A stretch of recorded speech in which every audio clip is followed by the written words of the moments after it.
Bienvenidos al Observador Internacional, un programa que analiza al mundo desde el mundo. Muki Tenenbaum, su conductor, detendrá su deriva y compartirá con sus oyentes una página de su bitácora todos los días y por Radio High.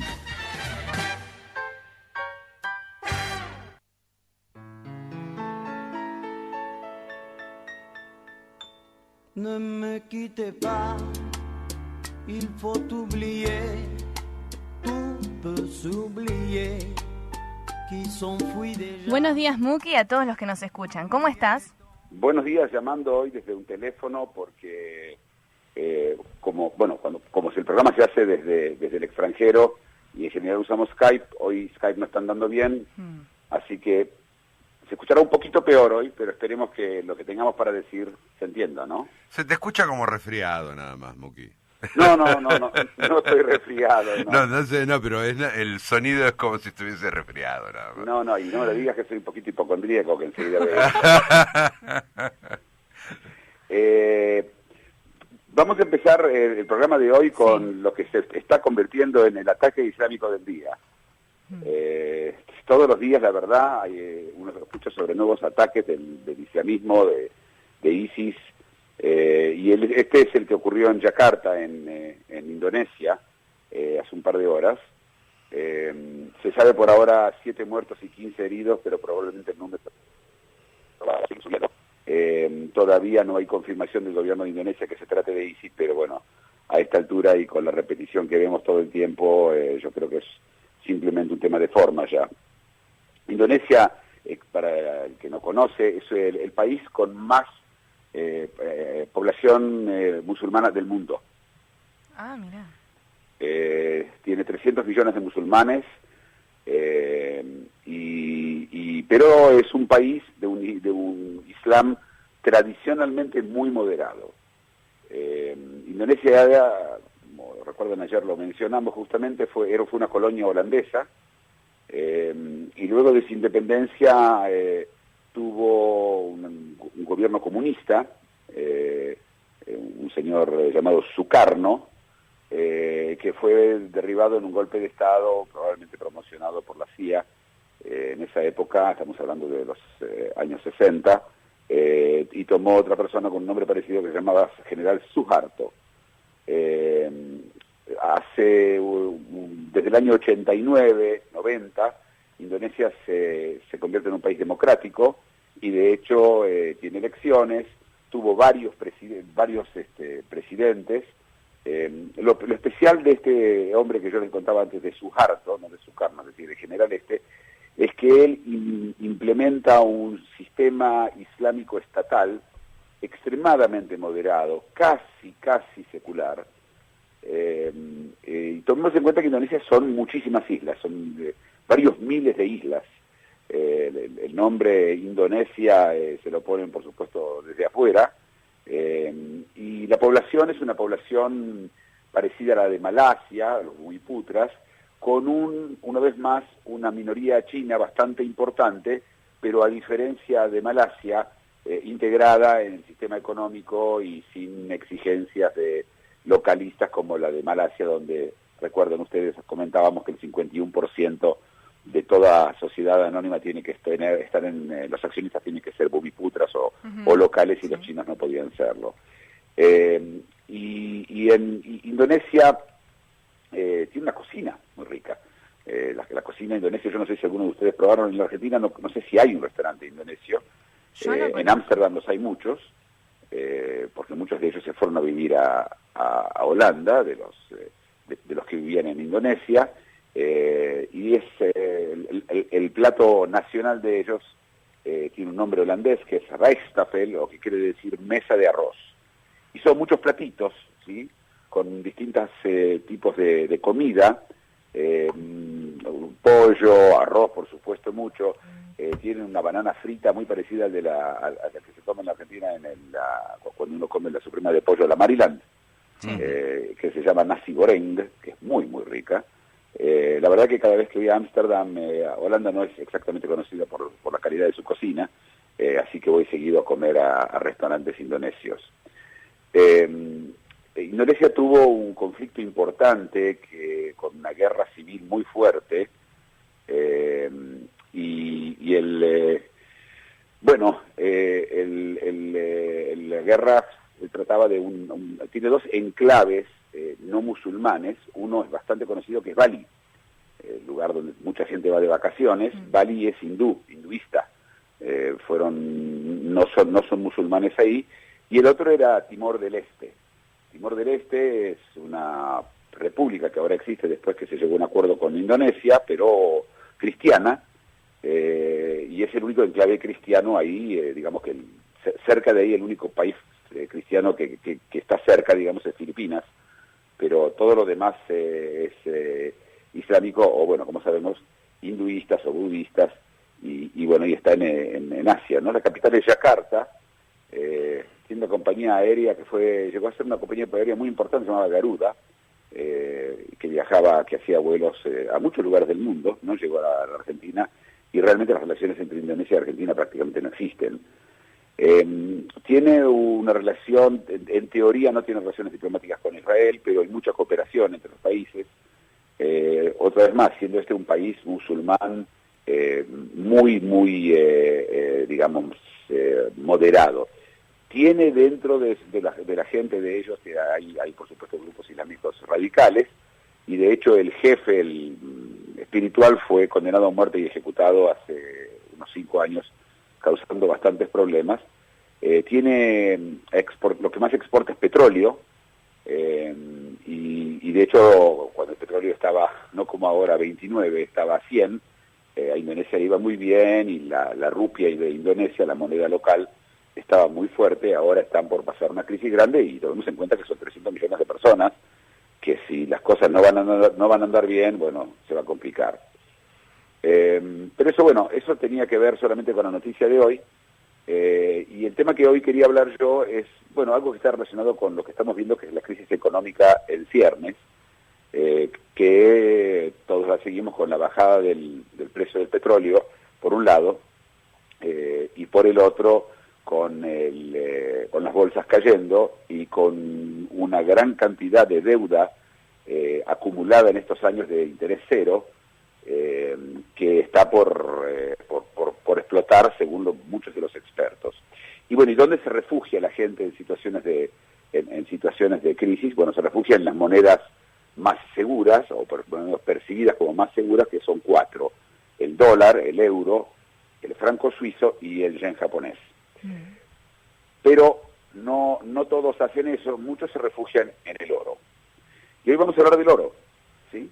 Del oro, no desde el punto de vista como metal, también vamos a mencionar, pero desde el punto de vista histórico y cómo funcionan los mercados del oro. Y son especiales, son distintos a todo lo que uno conoce en mercados. Doy un ejemplo: si uno pone el dinero en una moneda, o por lo menos así era hasta hace unos años, uno recibía una tasa de interés. Sí. Si uno compraba un inmueble, uno recibía una renta. Si uno compraba acciones, si la compañía le iba bien, iba a recibir dividendos.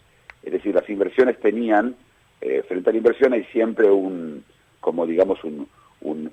ganancia que se espera de esa inversión, pero no necesariamente de la subida de la inversión misma. Es decir, no tiene por qué subir el dólar, en este momento sí, pero si uno ponía en dólares y digamos que la tasa era 3% anual, y uno podía pensar solamente en ese 3% y planificar con eso. Lo mismo pasaba con dividendos de muchas compañías que pagaban dividendos fijos todos los años, y así como una renta de un inmueble. En el oro esto no pasa, porque el oro no se invierte, el oro es para tener. Y un economista con el que yo hablé hace unos años me dijo: es la última sillita que cada uno debería tener. Los expertos dicen que hay que tener entre el 6 y el 8% de todo portafolio importante en oro. Empecemos primero con la historia. El oro como moneda recién aparece en Libia, en lo que soy Turquía, ¿sí? Y tiene es la primera vez que aparece la moneda del oro, pero el oro sabemos que ya hace 5.000 años se usaba. ¿Qué tiene de especial el oro? ¿Y por qué el oro es tan importante? Primero porque hay poco, que es la economía de la escasez, ¿no? Cuando las cosas faltan, entonces suben sus precios. Pero además, porque tiene algunas peculiaridades importantes. Por ejemplo, si vos agarrás 1 gramo de oro, ¿sí? Y lo tratás, como es tan maleable, y lo tratás de hacer en una plancha, es decir, imaginemos que uno pone mucha presión sobre 1 gramo, 1 solo gramo de oro, se puede hacer una plancha de 1 metro cuadrado de oro. Es muy maleable. Muy grande. ¿Qué? 1 metro cuadrado de 1 gramo. 1 metro cuadrado de 1 gramo. Claro. Es decir, es muy maleable. Además, reacciona muy poco con ácidos o con el medio ambiente, no se oxida. Tiene esas ventajas, pero por supuesto no sirve para hacer armas el oro, ¿sí? Una pregunta, Muki. La plata, que es un metal precioso también, es escaso, ¿no tiene el mismo valor que el oro porque no es tan maleable? ¿En este sentido? No, la plata es mucho menos escasa, muchísimo menos escasa que el oro, muchísimo. Hay muchísimo más plata en el mundo. De hecho, hay grandes minas de plata en el mundo. La plata, para que tengas una idea, para ver las relaciones de los precios. El oro está en este momento a más o menos $1.100 una onza. Una onza son 28 gramos. Y la plata está a 9. No. ¿Okay? Entonces, con eso ya se ven las grandes diferencias de cuánto hay.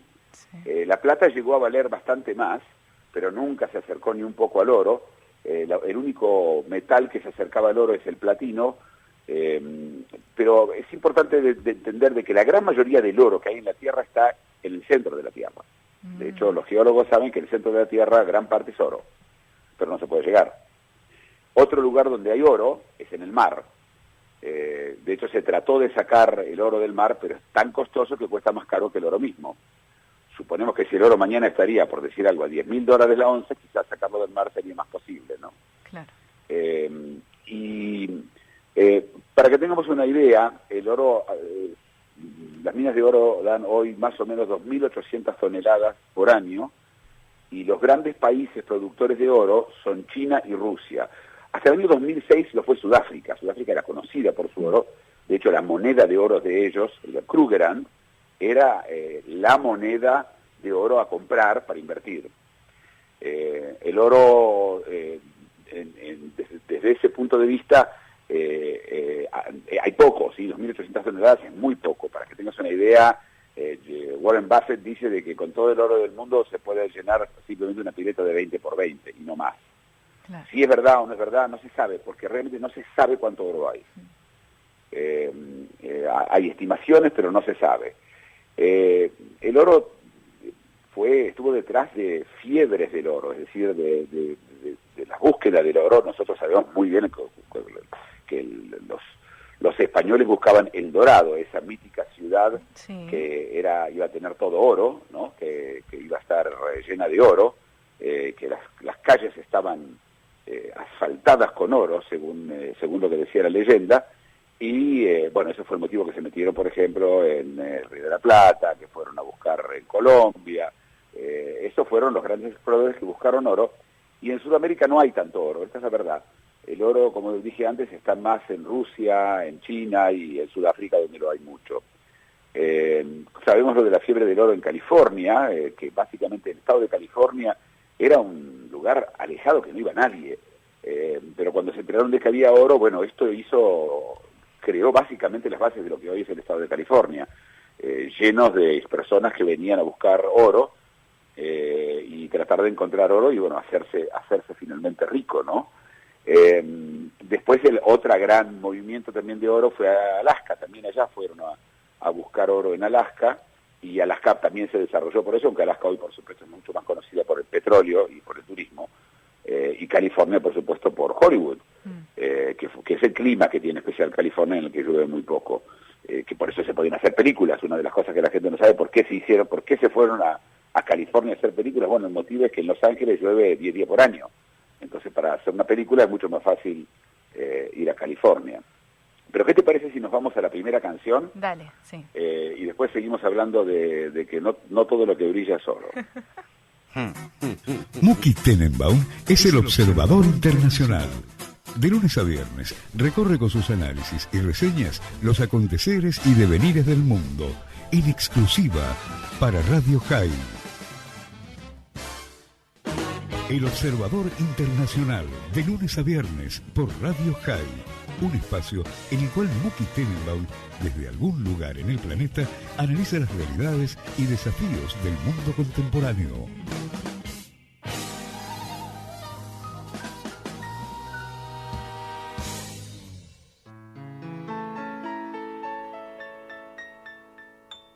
Ne me quitte pas.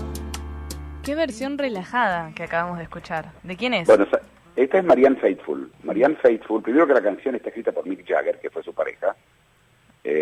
Marianne Faithfull es una cantante que tiene este estilo de voz rasposa especial. Sí. La canción es muy linda, es poética, ¿no? Sí. Y ella fue pareja también de George Harrison y, según algunos, de David Bowie también. Ah, bueno. Así que, pero ese no es el mérito. Ella es una cantante en sí, una cantante especial, una mujer grande hoy. Estuvo muy enferma, tuvo 2 intentos de suicidio. Podemos entrar en la historia de Marianne Faithfull, pero bueno, esto es Marianne Faithfull. Hermoso. Bueno, y vamos a seguir un poco con el tema del oro. El oro tiene, es importante entender que del oro que se extrae, el 50% va a joyas, el 40% a inversión y el 10% a la industria. Es decir, por ejemplo, los cables, los mejores conectores del sistema de sonido son de oro, ¿no es cierto, Luis? Uh-huh. Y bueno, digo Luis porque Luis entiende del tema mucho, Sí. ¿no? No, acá el que entiende está del otro lado del vidrio, que es Ezequiel. Sí, pero a él no le gusta salir al aire, así que te tengo que preguntar a vos. Vos medio entendés. A mí, yo honestamente, no sé si es por discernimiento o qué, pero todos los conectores de todos mis equipos son de oro, son bañados en oro. Bueno, pero vos además sos un tipo, como decís vos, coqueto, así que no me extraña que sean de oro, ¿no? Yo sí tendría que, si dependería de mí conectar, nunca tendría un sistema de audio. Pero bueno. Pero te encantan los gadgets, Muki. Me encantan los gadgets, pero sos una de las personas que no tenga que empezar a instalarlos. Claro, no fui. pero sos una de las personas más amantes de los gadgets que conozco. Me gustan mucho los gadgets, sí, mucho. Y yo diría que mi esposa a veces le pregunto, le digo, quiero comprarme este gadget, me dice, ¿por qué vas a comprar? Y dice, acá tenés un montón, me abre el lugar, el ropero donde hay montones de gadgets, te los vendo yo, me dice ella. Claro, si vos querés comprar, te los vende. Claro. Te los vendo yo. Te olvidaste de este. Es el chiste, ¿te acordás de la señora que le dice, Jacobo, vos nunca me compraste un tapado de piel? Y le contesta, no sabía que vendías. Ay, no. Muy bueno. Muy bueno. Bueno, Bueno, de todos modos... a ver, ¿cómo? acá, digamos, sigamos con, como le dicen las vedettes acá, Silvia Zuller le decía, un orito, ¿no? Un orito. Un orito, hay que tener siempre un orito. Una cosita de oro, ¿no? Una cosita de oro, sí. Un orito. Bueno, otra vez, estamos hablando de la pregunta es ¿dónde se compran tanto el oro? Los consumidores de oro, de joyas, ¿dónde están? Bueno, el primer país por lejos es la India. En la India no se puede casar una persona a menos que mucho oro esté involucrado, es decir, si es una dote o si es al revés, lo que los musulmanes llaman el mohar, el precio que tiene que pagar el novio para tener una novia, depende, es todo en oro. Y la gran cantidad de oro que se produce va a la India, y como la India económicamente está pasando una transformación muy grande y la gente tiene más dinero, bueno, pues se compran más joyas de oro. Y es un tema no menor, porque esto es lo que mantiene la industria andando. Ustedes entienden que como el petróleo, ¿sí? Si el petróleo está muy bajo, bueno, la gente deja de buscar petróleo, de vender petróleo, de meterse con petróleo, y el oro le puede llegar a pasar lo mismo. El oro fluctuó mucho, en los años 70 estaba a $80 la onza, llegó a 800 en el momento de fiebre de oro, volvió a bajar a 400 y se mantuvo en 400 muchísimo tiempo, y recién después llegó al máximo hasta ahora 1300. en la época que llegó a 1.300, yo leí de grandes bancos que anunciaban que el oro se iba a 10.000, cosa que no ocurrió, y se estabilizó en una banda entre 1.300 y 1.050, 1.050 siendo lo más bajo en los últimos años, y ahora repuntó con el tema de la crisis y se fue a 1.080. Estamos hablando de una onza, ¿sí? Siempre de 28 gramos, ¿sí? Es el precio de una onza. Y el oro se mide en quilates, ¿sí? La gente habla de oro 18, oro 21. La verdad es que el oro puro, y solo el oro puro, es 24 quilates. Pero si vos te haces un anillo de 24 quilates, se te va a doblar, porque como dije, el oro es muy maleable. Claro. Entonces hay que hacer una aleación con otros metales, con cobre o con platino, y salen el oro de 21 quilates. Me acaban de mandar acá una pregunta, ¿el lingote de oro de cuánto peso es? La verdad es que no sé. Yo sé que el oro también se vende por kilos. Los lingotes es una forma de almacenamiento del oro que es muy cómoda. Y las monedas de oro, y esto sí hay que entender, por ejemplo, en la Grecia antigua, el problema era la gente que agarraba la moneda y le raspaba un poquitito y la seguía pasando. ¿Sí? Es como un billete falso, ¿sí? Le van sacando pedacitos a la moneda, y esto era un problema serio que había en Grecia, y de hecho Diógenes, el famoso filósofo cínico griego, tuvo que escaparse del padre porque él se dedicaba a eso, a sacarle el oro a las monedas del padre, ¿no? Hablando de monedas, cuando comenzaba a trabajar en medios y tenía los equipos eran carísimos, los equipos de video, una persona que trabajaba conmigo, un socio que tenía, viajó a Panamá. En ese tiempo había que buscar equipos FOB, ¿no? Había que buscarlos en puertos libres, los equipos pesados de filmación, y llevó Krugerrands, que venían en unos sobrecitos de plástico sellados. Llevó la monedas africanas. Sí, la moneda sudafricana de oro, sí. De oro. Tuvo que llevar eso, era la forma más rápida y cómoda de... Era otros tiempos, no había detectores de metales, no había todas estas locuras que había hoy en día.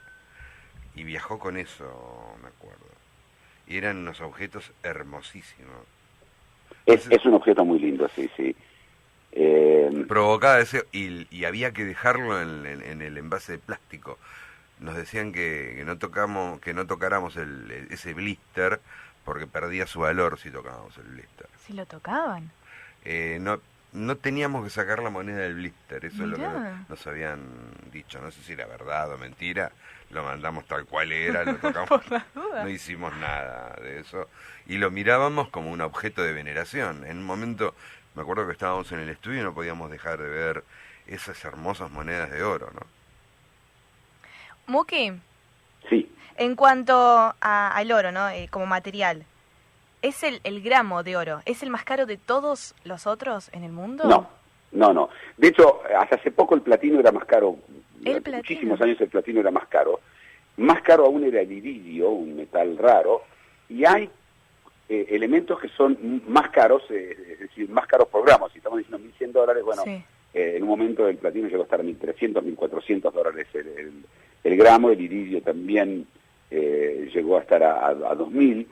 Pero fuera de los metales hay cosas que son más caras gramo por gramo, y la más cara de todas, curiosamente, es la antimateria, 1 gramo de antimateria. ¿Qué es eso? Para meternos en el tema, es un tema de física. Básicamente la antimateria es un objeto que cuando toca la materia, lo que nosotros conocemos hoy como materia, cualquier cosa está hecho de materia, de átomos, son antiátomos, inmediatamente se destruyen. Entonces, fabricarlos y poder mantenerlos para que no se destruyan cuestan cientos de millones y miles de millones de dólares 1 gramo. ¿Y para qué sirve la antimateria? ¿Para destruir cosas? Porque eventualmente se quiere utilizar como método de energía. Uno lo ve mucho en las películas de ciencia ficción, la antimateria, pero la antimateria existe y de hecho se considera de que hay gran parte del universo que es antimateria. No nos vamos a meter en eso, pero sí decirte que para fabricarlo hay que gastar literalmente miles de millones de dólares para fabricar 1 gramo. No. A todo eso, históricamente, estaban los que querían fabricar oro de otra cosa, ¿sí? La alquimia. No sé si ustedes saben lo que es la alquimia. Sí. La alquimia eran unas personas durante la Edad Media y un poco más adelante también, que decían de que ellos, utilizando determinadas reacciones químicas, pueden hacer del hierro oro. No estaban equivocados en el concepto, sí estaban equivocados en el método, porque teóricamente, como nosotros hoy podemos manejar los átomos, podemos convertir átomos que son de hierro en oro, sacándole o metiéndole protones, que es de lo que están hechos, y electrones, pero para hacer eso es tanto más caro que tener oro mismo, también es como sacar oro del mar, claro. Es prácticamente imposible. Pero la alquimia era eso, y el más grande alquimista, el alquimista más conocido es Newton. El mismo Newton, que era un científico, etcétera, creía en la alquimia. Y la alquimia tenía cosa de magia, ¿no? Sí. El elemento de la magia también estaba involucrado. Por supuesto, la palabra dorado y oro tiene mucho que ver en nuestra cultura y en cómo vivimos. Pero todo esto nos va a llevar a la parte más importante, que es la que yo quiero empezar a hablar. La vamos a hablar enseguida después de la tanda. Sí. Y vamos a hablar de cómo funciona hoy el mercado de oro, que es mucho más complicado y mucho más problemático de lo que parece. Dale. Una reflexión, un análisis y ahora una tanda. Luego seguimos con El Observador Internacional. Todas las mañanas, Muki Tenenbaum es El Observador Internacional. Viajero incansable, cada mañana hace un stop en su deriva para compartir sus impresiones y análisis de la realidad mundial con el oyente de Radio High.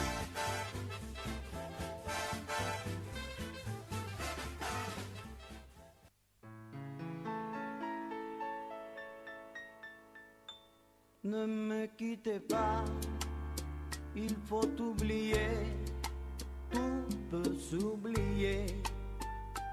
Muki, te quería contar que estuve viendo en la web recién, y el lingote tiene 1000 gramos, dependiendo de los países, y otros 500 gramos. Pero ahora te quiero hacer una pregunta.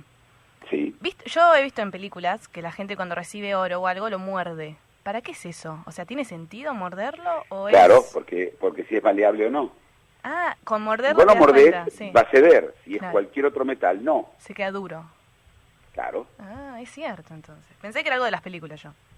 Y es algo de las películas, por supuesto. También, por supuesto. Sí, yo no veo gente todo el tiempo mordiendo las cosas, pero la verdad que no.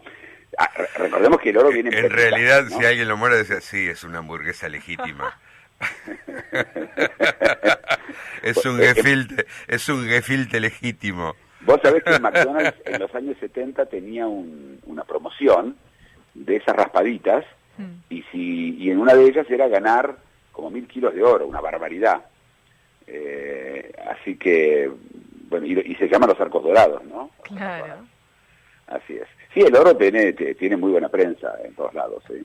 Pero ahora vamos a contar un poco la parte oscura del oro, que es lo que está pasando en este momento a nivel del mercado.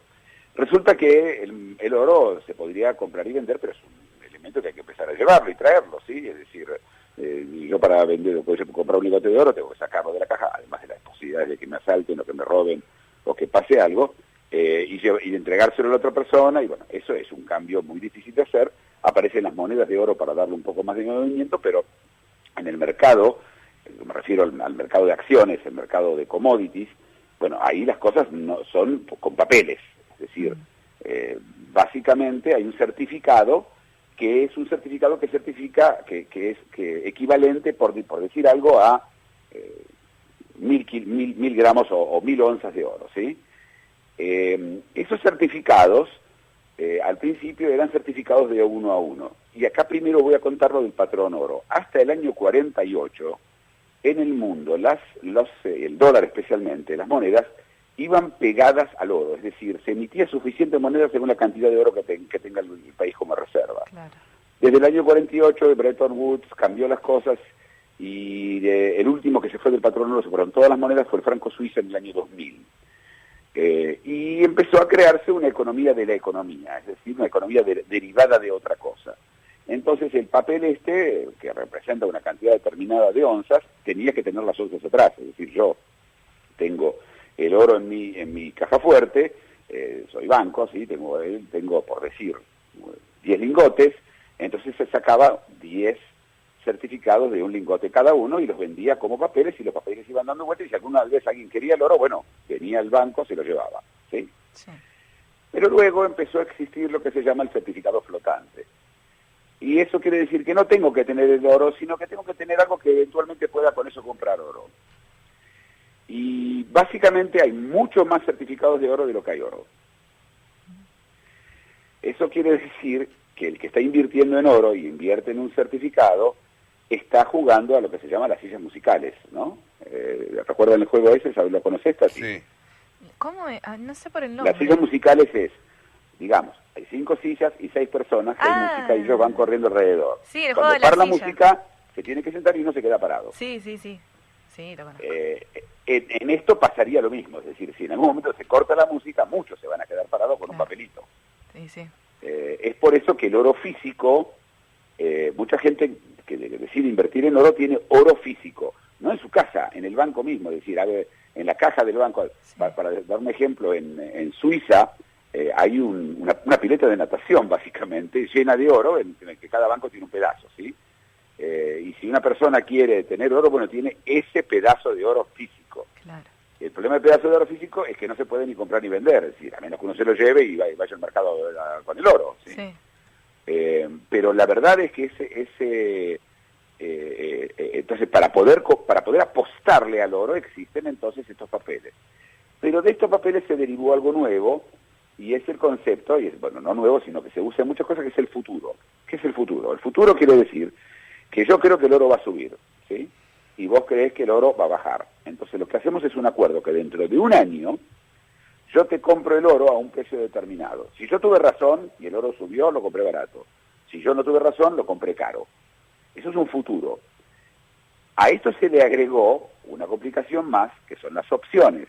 Es el derecho, pero no la obligación, de comprar una cantidad de oro. Entonces, si yo creo que va a subir, entonces yo te compro a vos ese derecho y luego o lo ejecuto o no. Claro. Si bajó, bueno, no lo ejecuto. Sí. Si subió, entonces ejecuto y por muy poquito que yo aposté, compro el oro más barato.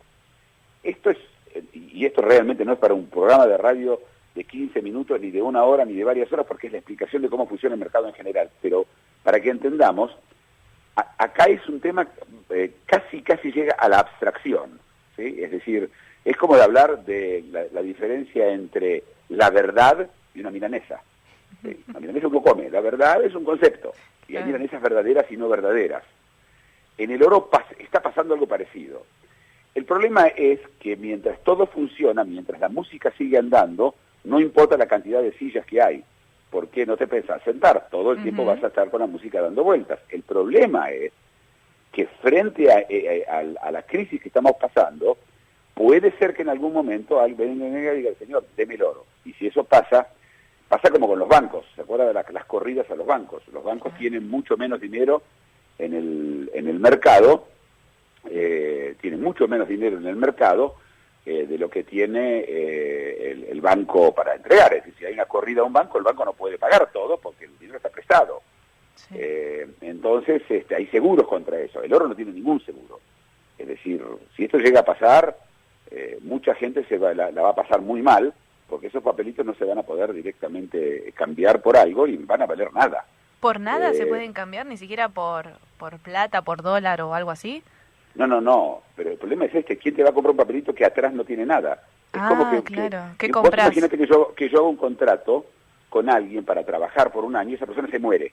Claro. ¿Sí? ¿De qué me sirve el contrato? El tipo está muerto. Sí, la situación en el oro pasa lo mismo, es decir, no hay oro atrás, y no hay oro, el papel no vale nada, vale el papel, no sé cuánto vale el papel, 1 centavo. Claro. Que además no es papel ya, por supuesto es electrónico, ¿sí? Está en una cuenta, es un número. Y el dinero podría pasar lo mismo, en teoría, pero bueno, ahí hay una economía atrás. Es decir, cuando vos tenés un dinero y el dinero representa una economía, bueno, la economía le puede ir peor o le puede ir mejor, entonces se devalúa la pérdida del valor, ¿sí? del dinero que uno tiene. Pero fuera de devaluarse, hay una economía atrás, hay, en el caso de Argentina, hay vacas, hay trigo, hay soja, hay industria. En el caso de Estados Unidos, por supuesto, pero aún en el caso de países menores, hay algo atrás, ¿sí? Y esto, en este caso, no hay nada. En este caso si no hay oro no hay nada, no hay absolutamente nada, porque están la gente que tiene el oro físico y los que tienen los papelitos. Y esto es un riesgo del cual la gente no habla. Y recordemos que el oro no da intereses. Es decir, no es que digo, bueno, yo me juego a que esto no pase y mientras tanto tengo ganancias. No, tiene ganancias si el precio del oro sube, lo cual no está nada garantizado. De hecho, cuando vos compras oro es porque vos crees que va a subir. El problema es que se lo estás comprando a alguien que cree que va a bajar. Claro. Sí. Entonces, no hay una seguridad. Entonces, ¿por qué la gente igual invierte en oro?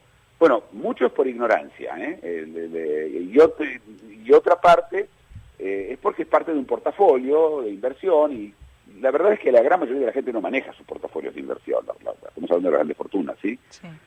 No hablo del día a día, de los pocos ahorros que algunas personas tienen, pero yo estoy hablando de la gente que tiene una fortuna no grande, no especial, y bueno, tiene el oro como parte de qué pasa si hay un desastre. Yo conocí una persona en Israel que decía que él tenía en Suiza monedas de oro en una caja fuerte. Yo me dice, por si mañana hay una guerra atómica y se destruye todo, yo puedo ir a buscar el oro. Varias cosas me causaban gracia. Primero, ¿cómo llegás a Suiza en medio de una guerra atómica? Claro, Segundo, sí. ¿por qué vos pensás que el oro va a valer algo en una guerra atómica? Lo que probablemente valga va a ser el agua, la comida, el aire o no sé, otra cosa. Claro, una tonelada de oro por un churrasco, más o menos. Claro, pero esa es la confusión que la gente tiene con la inversión, porque las cosas se están haciendo cada vez más sofisticadas, más difíciles de seguir, y entonces se le dan a expertos, y esos expertos, bueno, siguen el librito que ellos tienen, y que dice, te van a decir, nunca pasó que estos papeles, cuando se fueron a cobrar, no se cobraron, no recibieron oro. Bueno, yo les puedo decir simplemente de que nunca pasó hasta que pase. Esto no es un tema de pánico, salir corriendo a agarrar los papelitos y cambiarlo por oro, o no sé, o invertirlo en otra cosa. Toda inversión tiene un riesgo. Si no lo tuviera, no sería una inversión. Tiene que haber un riesgo. Y bueno, y este es un tema que no está tomado bien en cuenta, y que no aparece prácticamente en ningún artículo, alguno que otro artículo uno a veces ve, especialmente de los más paniquistas, ¿no? en la economía. Pero la verdad que ahora la economía y la situación de China y el precio del petróleo que sigue en caída, recordemos que el petróleo baja no porque hay demasiado petróleo, sino que porque no hay una actividad industrial que lo necesite. El oro en ese sentido también se usa industrialmente, pero solamente el 10%, y la verdad que no es importante, ¿sí? Un ejemplo bueno es el platino. El platino estaba más caro que el oro, pero el platino baja mucho porque el platino se utiliza en la industria automotriz. Cuando se dejan de vender tantos autos, cuando aparecen los autos nuevos ahora eléctricos y muchas otras cosas, el platino empieza a bajar. Y eso también causa un problema. Y pensemos que países como Rusia o como China, bueno, en el caso de Rusia especialmente, que es un país que vive de commodities, es decir, de petróleo, de oro, de cobre, de níquel, de zinc, porque hay montones. Para ellos es un problema importante.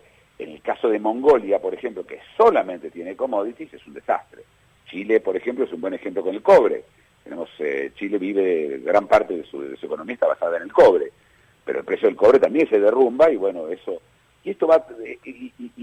recién, aparentemente recién empieza, y no hay una sensación de luz al final del túnel, y ese resultado también del hecho de que se estuvo imprimiendo muchos billetes con tasa de interés cero para tratar de reactivar la economía, y la reactivación, por supuesto, no tiene sustento real, simplemente un pase de mano más rápido, ¿no?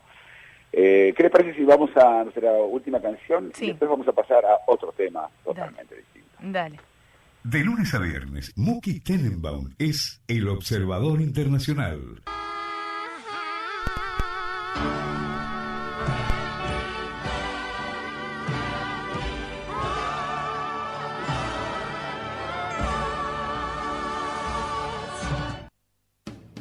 Viajero incansable. Cada mañana hace un stop en su deriva para compartir sus impresiones y análisis de la realidad mundial con el oyente de Radio High.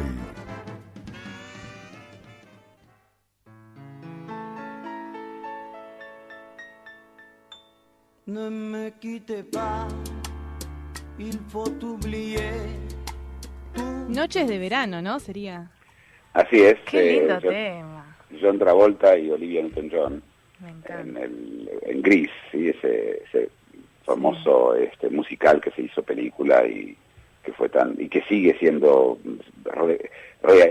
todo el tiempo hacen nuevas versiones, ¿no? del musical. Lo que vamos a hablar ahora empieza con el oro también, y vamos a hablar de las elecciones de Perú. En Perú hay elecciones, y ¿por qué digo que tiene que ver? Yo antes dije de que en Sudamérica hay poco oro, de hecho había mucho, y había mucho en Perú, en el Imperio Inca. Sí. Cuando Pizarro toma el Imperio Inca, lo que hace primero es lo encarcela a Atahualpa, al Inca, ¿no? al jefe de los incas, y él les propone que les puede llenar una pieza entera con oro hasta donde llega a lo alto de su mano. Y bueno, lo que pasó fue que le llenaron de oro y de paso lo mataron, ¿no? A Atahualpa, famoso caso después. Cosas, lo que sabemos de la destrucción del Perú, y que tiene que ver con el oro. Bueno, pero las elecciones en Perú, no hay más incas en las elecciones del Perú. Perú viene de una larga ya época democrática. El último gobierno militar de Alvarado fue hace muchísimos años y tuvo muchas elecciones, tuvo situaciones muy graves Perú, básicamente manejada por un partido que era el APRA, que es el APRA. El presidente que asume a Perú en un desastre económico se llamaba Alan García, en su primera presidencia, y entra una hiperinflación terrible, y luego se presentan frente a él dos actores que hoy son conocidos. Uno es el escritor Mario Vargas Llosa, y por otro lado un ciudadano peruano de origen japonés que se llama Fujimori. Fujimori gana las elecciones en segunda vuelta, hay 2 vueltas en Perú, y empieza una época primero económica buena, pero con una dictadura que cada vez se va poniendo peor, en donde él básicamente se convierte en dictador. Él termina al final su gobierno con un escándalo muy grande, se escapa a Japón, donde en Japón se mantiene unos años, y luego va a Chile, ahí lo arrestan, lo extraditan, lo mandan a Perú, y hace un par de años fue condenado a 25 años de prisión por violación de derechos humanos, muchos casos donde él en la lucha contra la guerrilla hizo cosas terribles, ¿sí? Recordemos que Perú tuvo una única, yo diría, un grupo terrorista que es lo más parecido que hay a ISIS hoy, que era el Sendero Luminoso, manejado por un profesor de universidad llamado Guillermo Guzmán. Mientras tanto, cuando cae Fujimori, asume un indígena. Es la primera vez que Perú tuvo un presidente indígena, que era Toledo. Hizo una presidencia más o menos pasable, pero tuvo problemas también. Y luego, en nuevas elecciones, se presentaron y ganó Ollanta Humala, que es el actual presidente de Perú, con un partido llamado Partido Nacionalista. Él era un ex militar y se pensaba de que iba a venir con la línea de Chávez, y estaban seguros de que iba a ser chavista, y no, sí tomó el gobierno y hizo una economía de mercado, y le fue muy bien. Perú pasó de ser el hombre enfermo de América Latina a ser el líder hoy yo diría, la mejor economía que hay en América Latina, quizás junto con la colombiana. Los peruanos les va muy bien, hay una situación económica excelente hoy en Perú, pero él se va, y su candidato el candidato que él presentó es un ingeniero que fue ministro, que se llama Kaczynski, pero la que va primero es la hija de Fujimori, que se llama Keiko Fujimori. Keiko Fujimori ya perdió en la vuelta anterior contra Ollanta Humala, y ahora va ganando en las encuestas, tiene 33% contra 17% de Kaczynski, pero recordemos que son 2 vueltas, y allá es la mitad más 1, no es como en la Argentina, que hay que ser matemático, doctor en matemática para entender cómo era el balotaje en Argentina, ¿no? El 40%, pues una diferencia de 10, sí. Estaba todo supeditado. Pero bueno, acá no, acá es 50 más 1. Y Keiko Fujimori, les digo, es la hija de Fujimori que está en la cárcel por violación de derechos humanos. Sí. Es una mujer culta, que estuvo estudiando en Estados Unidos. El programa de ella es bastante difuso, es tratar de que todo el mundo la vote, así que no se compromete con nada. Kaczynski, por otro lado, quiere continuar la política de Ollanta Humala y sorprende que Keiko Fujimori vaya ganando, porque, como dije, la economía anda muy bien, pero como todo siempre puede andar mejor y a veces la gente quiere un cambio.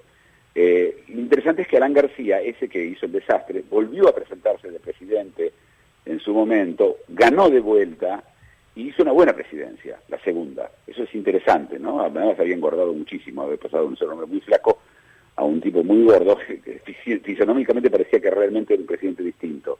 Pero además hizo una presidencia bastante buena, con una economía que andaba bien, nada como lo que hizo Ollanta Humala, que es el gran lanzamiento de Perú, ¿no? Perú tiene una gran... primero tiene una cocina especial. Ustedes en Argentina se comen muchos restaurantes peruanos, ¿no? Luis, vos te gustan, ¿no es cierto? Es lo más parecido a la cocina oriental que hay aquí. De hecho, algunos nombres son como latinizaciones de comidas orientales. Así es. El arroz chaufa, por ejemplo, este es el chaufán, ¿no? El chaufán, sí, claro. Hay muchas sí, cosas. Las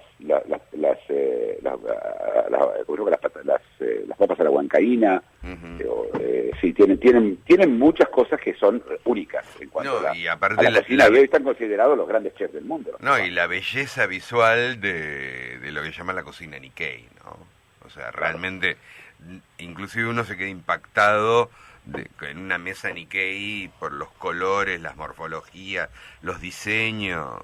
Es maravilloso el Nikkei.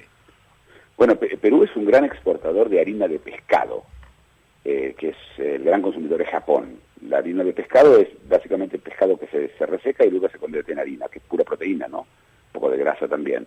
Pero está considerado, es una forma de comer en muchos lugares que se agrega a muchos platos en Japón, y la gran fabricante de harina de pescado en el mundo es Perú, que ya lo era y que ahora muchísimo más que antes.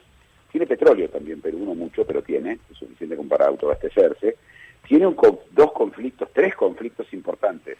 De niño, perdóname, Muki, de niño recordaba el guano de Perú.